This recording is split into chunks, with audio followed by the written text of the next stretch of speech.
Start. By no means it is suggested that whenever such charge of rape is made, where the victim is a child, it has to be treated as a gospel truth and the accused person has to be convicted. We have already discussed about the above the manner in which testimony of the prosecutrix is to be examined and analyzed in order to find out the truth therein and to ensure that deposition of the victim is trustworthy. At the same time, after taking all due prosecutions which are necessary, when it is found that the prosecution version is worth believing, the case is to be dealt with all sensitivity that is needed in such cases. In such a situation, one has to take stock of the realities of life as well. Various studies show that in more than 80% cases of such abuses, Prepar- perpetrators have acquaintance with the victims who are not strangers. The danger is more within than outside. Most of the time, acquaintance rapes when the culprits is a family member are not even reported for various reasons not difficult to fathom.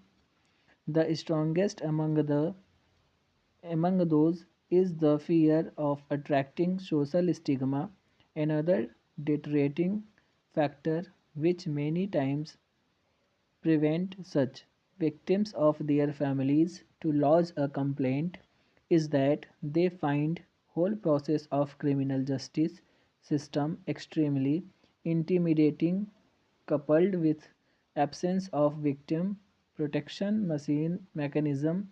Therefore, time is ripe to bring about significant reforms in the criminal justice system as well.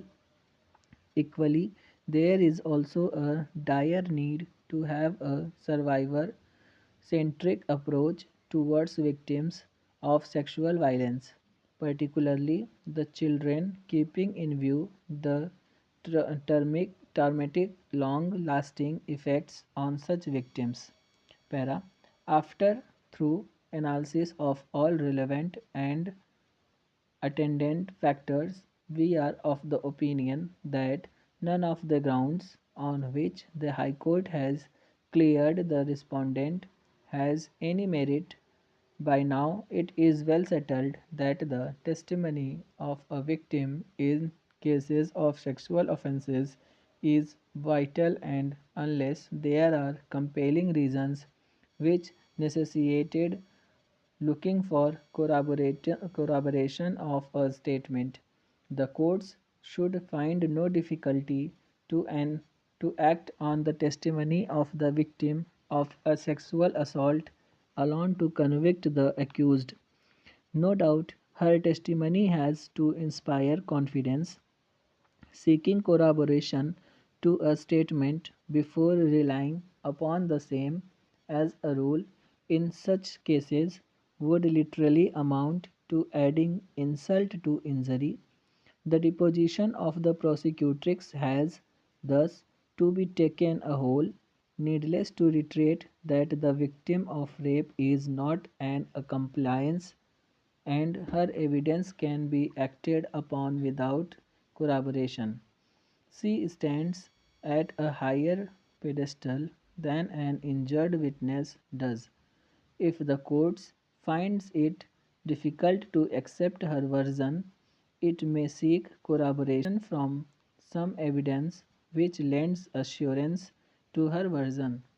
To insist on corroboration, except in the rarest of rare cases, is to equate one who is a victim of the lust of another with an accomplice to a crime and thereby insult womanhood. Para. It would be adding insult to injury to tell a woman that her claim of rape will not be believed unless It is corroborated in material particulars, as in the case of an accomplice to a crime. Why should the evidence of the girl or woman who complains of rape or sexual molestation be viewed with the aid of speechless spectacles fitted with lenses tinged with doubt, disbelief or suspicion? Question mark. The plea about lack of corroboration has no substance. From the evaluation of the prosecution material discussed above, it is evidently clear that the evidence brought on record contains positive proof, credible sequence of events, and factual truth linking the respondent with rape of the prosecutrix and had criminally intimidated her. Hence, respondent is found to be guilty for offence under sections 376 2F and 506 of IPC, since he committed rape with a minor girl aged 9 years.